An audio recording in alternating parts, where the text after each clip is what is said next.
रक्षा मंत्री राजनाथ सिंह ने कहा कि चंद्रयान की लॉन्चिंग और लैंडिंग तो सफलतापूर्वक हो गई है, लेकिन राहुल यान की 20 साल से न तो लॉन्चिंग हो पाई है न ही लैंडिंग हो पाई है। नहीं सुनते, लेकिन आज भारत यदि अंतर्राष्ट्रीय मंचों पर कुछ बोलता है तो सारी दुनिया कान खोलकर सुनती है कि भारत बोल क्या रहा है। यह भारत की हैसियत बड़ी है, यह कोई छोटी बात नहीं। भारत के प्रति पूरी दुनिया में सम्मान बढ़ा है। दुनिया की बड़ी बड़ी कंपनियां आकर भारत में निवेश कर रही हैं, जिसकी रिपोर्ट प्रकाशित हुई है, जिनमें भारत को सकारात्मक सम्मान के नजरिए से सारी दुनिया में देखा जा रहा है। अभी एक रिसर्च सेंटर ने दुनिया के 23 देशों के आधे से अधिक नागरिकों ने भारत को एक बहुत बड़ी उम्मीद भरी नजरों से देखा है और साथ ही भारत के प्रधानमंत्री मोदी जी की भूरी भूरी सराहना की है। बहनों भाइयों, आज यह भारत की हैसियत बनी। और मैं आपको याद दिलाना चाहता हूं, जिस समय 2014 में हमारी सरकार बनी थी, इस देश की अर्थव्यवस्था यानी अर्थव्यवस्था के आकार के मामले में यह भारत सारी दुनिया में 10वें स्थान पर था, लेकिन 9 वर्षों के अंदर ही यह करिश्मा हो गया कि हमारा भारत आज 10वें स्थान से जंप लेकर बहनों भाइयों दुनिया के 5वें स्थान पर आकर खड़ा हो गया है अर्थव्यवस्था के आकार के मामले में। और मैं नहीं कह रहा, बड़ी बड़ी फाइनेंशियल फर्म्स भी इस बात को कह रही हैं। वह दिन दूर नहीं है और यहां तक कह दिया है बहुत आगे जाने की जरूरत नहीं है। 2027 आते आते मेरे बहनों भाइयों हमारे देश की अर्थव्यवस्था दुनिया के टॉप 3 कंट्रीज में आकर खड़ी हो जाएगी। यह हैसियत हम लोगों की बनी है। हमारे मोदी जी के नेतृत्व की सरकार ने क्या क्या किया है आप सब अच्छी तरह परिचित हैं, बहुत विस्तार में नहीं जाना चाहता। लेकिन कांग्रेस कैसे सरकार चलाती उसके बारे में एक नजीर आपको मैं देना चाहता हूं। जब हम लोगों की 2014 में सरकार बनी तब भी 18,000 गांव ऐसे हिंदुस्तान में थे जहां तक कि बिजली नहीं पहुंच पाई। पहली बार साल 1.5 साल के अंदर 18 गांव में बिजली पहुंचाने का काम यदि किसी ने किया है तो हमारे भारत के प्रधानमंत्री मोदी जी ने किया है। मेरे बहनों भाई, आप सबका जनधन खाता खुला हुआ है। पहले कोई भी सहायता गवर्नमेंट के द्वारा आती थी, आप सबको जानकारी है, 2 तिहाई 1 तिहाई आधा सब भ्रष्टाचार की भेंट को चढ़ जाता। लेकिन मोदी जी ने यह फैसला किया कि हर नागरिक का जनधन खाता खुलना चाहिए ताकि हम भ्रष्टाचार पर अंकुश लगा सकें। मैं दावे के साथ कहता हूं कि प्रधानमंत्री किसान सम्मान निधि के अंतर्गत और साथ ही अन्य जो हमारी योजनाएं उसके अंतर्गत जो भी आपको पैसा आता होगा, आपके खाते में आता होगा, तो दिल्ली के बैंक से निकलकर जितना पैसा चलता है आपके लिए उतना पूरा का पूरा पैसा आपके खाते में पहुंचता होगा। बहनों भाई, इस प्रकार का सिस्टम में बदलाव लाने का काम पहली बार इस आजाद भारत में यदि किसी ने किया है तो हमारे प्रधानमंत्री मोदी जी ने किया है। और आपको सड़कों के मामले राजस्थान के लोग हैं, पहले भी सड़कें आपने देखी हैं, आज भी आप सड़कें देख रहे हैं। 99% गांवों को हमारी सरकार ने पक्की सड़कों से जोड़ दिया और यह सिलसिला प्रारंभ किया था आजाद भारत के इतिहास में सबसे पहले तो आदरणीय अटल बिहारी वाजपेयी जी ने प्रारंभ किया। और आज हाईवे का जहां तक प्रश्न है, हाईवे देखिए, चौड़ी चौड़ी हाईवे, कितनी लंबी लंबी हाईवे इस देश में बन रही है। और भारत ही नहीं दुनिया के लोग यह मानते हैं कि कुछ ही वर्षों के अंदर हाईवे के मामले में भी भारत के अंदर यह करिश्मा हुआ है। सारे लोग मानते हैं। यह सब काम यदि किसी ने किया है तो मेरे बहनों भाइयों मोदी जी के नेतृत्व की सरकार ने किया है। अब उन्होंने कहा है कि हम अपनी बहनों को लखपति बनाएंगे, जो हमारी गरीब बहनें हैं उनको हम लखपति बनाएंगे। और आप देख रहे हैं कि उसके लिए कई योजनाएं उन्होंने उसके लिए प्रारंभ की हैं। और यह भी आपको मैं जानकारी देना चाहता हूं कि 2014 के पहले ऐसे 70 ग्राम पंचायतें थी जहां पर ब्रॉडबैंड कनेक्टिविटी की सुविधा थी। लेकिन बहनों भाइयों, आज धीरे धीरे 2.5 लाख से अधिक पंचायतों में ऑप्टिकल फाइबर के माध्यम से ब्रॉडबैंड पहुंच चुका है। यह कोई छोटी उपलब्धि नहीं है। और प्रधानमंत्री किसान सम्मान निधि के अंतर्गत 11 करोड़ लोगों को आर्थिक सहायता मुहैया हो रही है।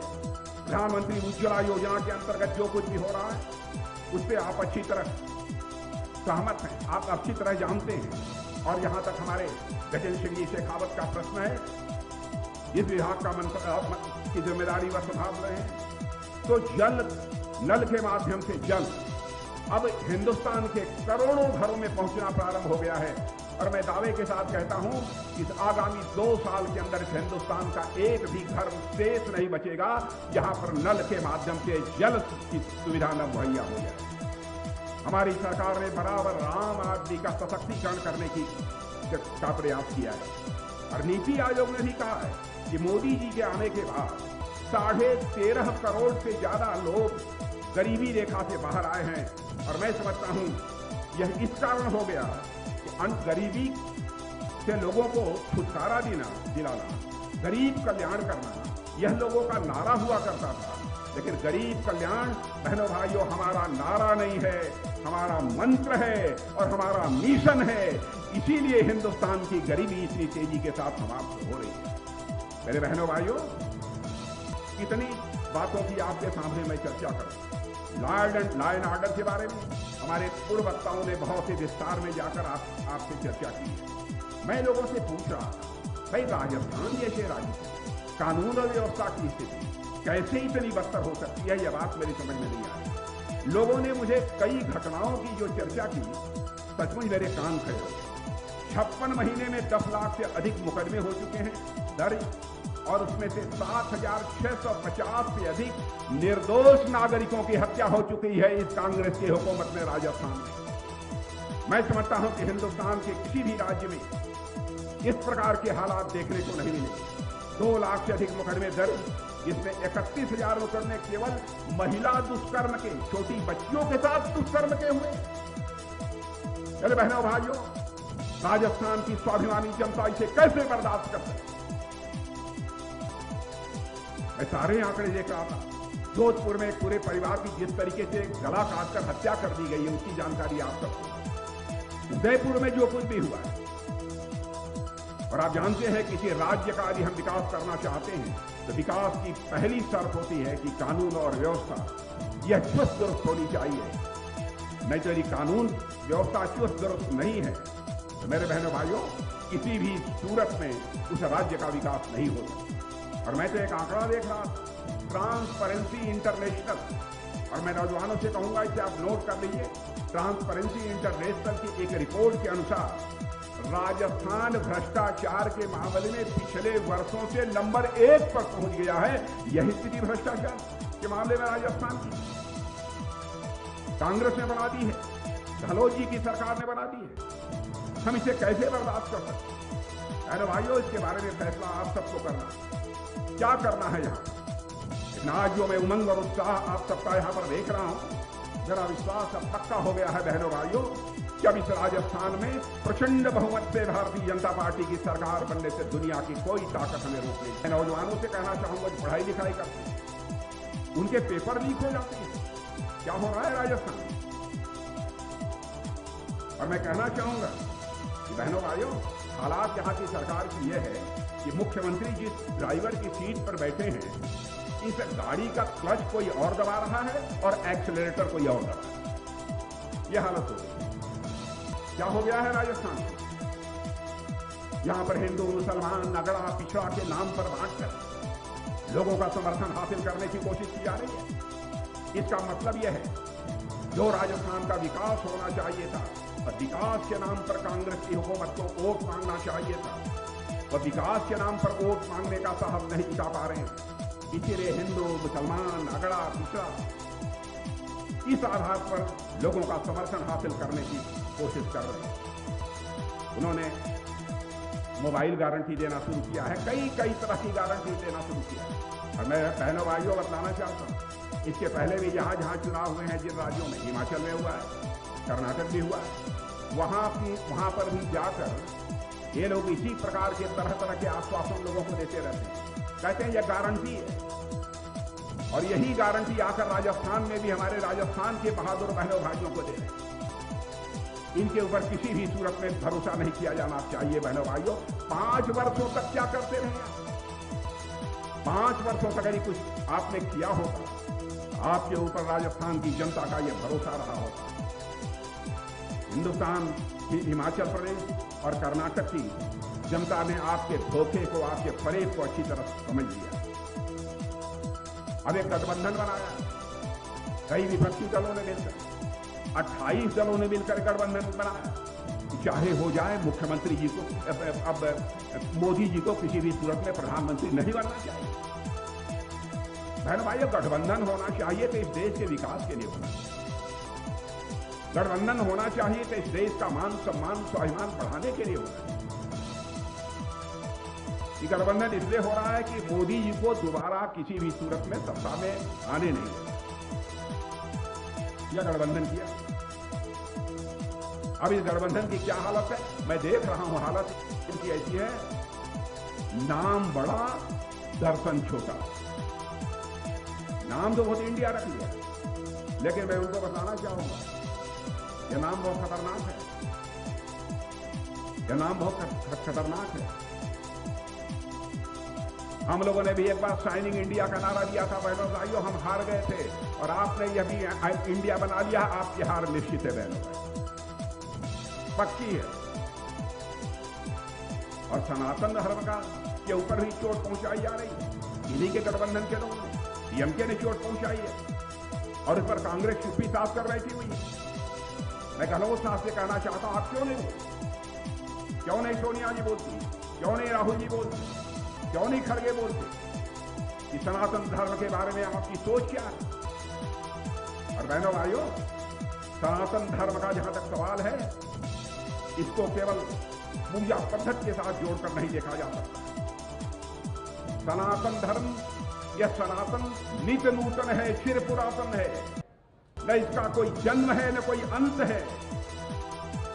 और यह सनातन धर्म ऐसा है जो पूरे विश्व को अपना परिवार मानते हुए वसुधैव कुटुंबकम का संदेश यदि कोई धर्म देता है तो यह सनातन धर्म ही देता है। चींटी को भी आटा खिलाकर उसके दीर्घजीवी होने की कामना यदि कोई धर्म करता है तो वह सनातन धर्म करता है। यह भी हमारे कांग्रेस के मित्रों को समझना चाहिए। इतना ही नहीं, नाग पंचमी के दिन सर्प को भी दूध पिलाकर दीर्घजीवी होने की कामना यदि कोई करता है तो सनातन धर्म ही करता है मेरे बहनों भाई। इसलिए मैं कहना चाहूंगा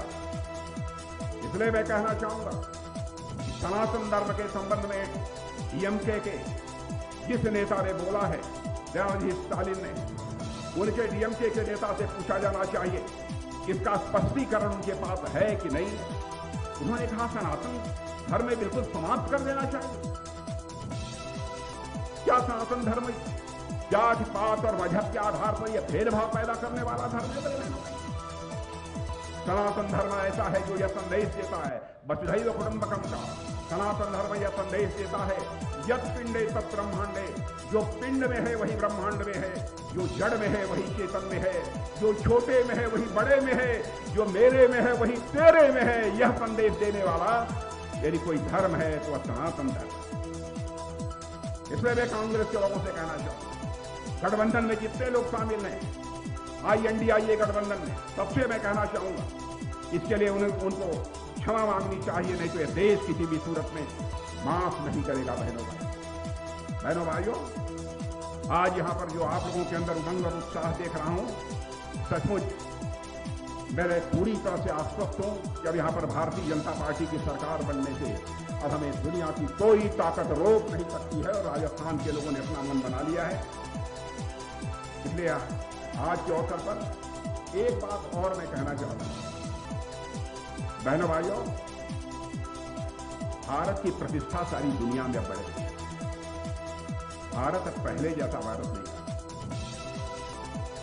और मैं एक उदाहरण देना चाहता हूं, कोरोना का संकट आपने देखा। कोरोना के संकट में के पहले हमारे यहां टीका लगाने वाली वैक्सीन नहीं बनती। हमारे प्रधानमंत्री मोदी जी ने तुरंत वैज्ञानिकों का आह्वान किया, वैज्ञानिकों की हौसला अफजाई की और वैज्ञानिकों ने कहा कि हम संकल्प लेते हैं कि कोरोना के संकट से निकलने के लिए हम वैक्सीन भारत में तैयार करेंगे और अपने हाथों से तैयार। और वैज्ञानिकों ने वह करिश्मा करके दिखा दिया। और दुनिया पे आपको आश्चर्य होगा कि भारत में जितने लोगों को कोरोना का टीका लगा है, जितनी डोजेज लगी हैं, दुनिया के किसी भी देश में उतनी डोजेज कोरोना की नहीं लगी हैं जितनी कि भारत में लगी। और आज हमारे भारत की स्थिति वैक्सीन के मामले में ऐसी बन गई, टीका के मामले में, कि हम दुनिया के दूसरे देशों को, मेरे बहनों भाई, दुनिया के दूसरे देशों को, लगभग 100 देशों को हम लोगों ने भारत के वैज्ञानिकों द्वारा बनाए गए वैक्सीन को, टीके को, उनको भेजने का काम किया। यह हैसियत भारत की बनी है। और आपने देखा इस समय रूस और यूक्रेन का युद्ध चल रहा है। यूक्रेन में हमारे लगभग हजारों, 23,000, 24,000 ऐसे बच्चे जो पढ़ाई लिखाई करने गए थे, वो फंसे हुए थे। उनके सारे माता पिता यहां कहते थे, मोदी जी चाहे जो कुछ भी हो जाए, यूक्रेन से हमारे बच्चों को सकुशल लेकर भारत की धरती पर आओ। गंभीर संकट था। जो काम दुनिया का कोई देश नहीं कर पाया, वो करके हमारे प्रधानमंत्री मोदी जी ने दिखा दिया। मेरे बहनों, टेलीफोन उठाया, रूस के राष्ट्रपति मिस्टर पुतिन से बात की और यूक्रेन के राष्ट्रपति मिस्टर जेलेंस्की से बात की, और इतना ही अमेरिका के राष्ट्रपति मिस्टर बाइडेन से बात की। 4.5 घंटे चली, युद्ध रुक गया और हमारे 23,000 वहां पढ़ने वाले छात्र भारत में आ गए। यह भारत की ताकत है। और मेरे बहनों भाइयों, जब तक हर राज्य के रहने वाले लोगों के द्वारा हम लोगों को संबल नहीं मिलेगा, ताकत नहीं मिलेगी, हमारी सरकारें नहीं रहेगी राज्यों में, तब तक मैं समझता हूं कि इन सब सारी शानदार उपलब्धियों को हासिल कर पाना एक बहुत बड़ी चुनौती है। इसलिए मैं आप सबसे कहना चाहता हूं, इस बार के विधानसभा में भारतीय जनता पार्टी को 2/3 से अधिक बहुमत से विजय दिलाकर आप सरकार बनाएं, यही आप सबसे अपील करना चाहता हूं। यदि आप हमारी बात से सहमत हैं तो मैं आप सबसे निवेदन करूंगा, एक बार हाथ ऊपर उठाकर, तालियां बजाकर आप एक बार अपना समर्थन दे लीजिए। यही कहते हुए और आप सबको धन्यवाद देते हुए अपना निवेदन समाप्त। Chanakya news India live TV को आवश्यकता है उत्तर प्रदेश, राजस्थान, मध्य प्रदेश के सभी जिलों में जिला ब्यूरो हेड व रिपोर्टर की। संपर्क करें 9643761495 www.chanakya-media-network.com। Registered by government of India, CMN media PVT LTD। अब आप अपने चहेते चाणक्य न्यूज इंडिया को जल्द ही देख पाएंगे Jio TV, Airtel Xstream, rock TV, ई-बाबा टीवी और बहुत से लीडिंग OTT प्लेटफॉर्म पे। चाणक्य न्यूज इंडिया से जुड़ने के लिए संपर्क करें 9643761495।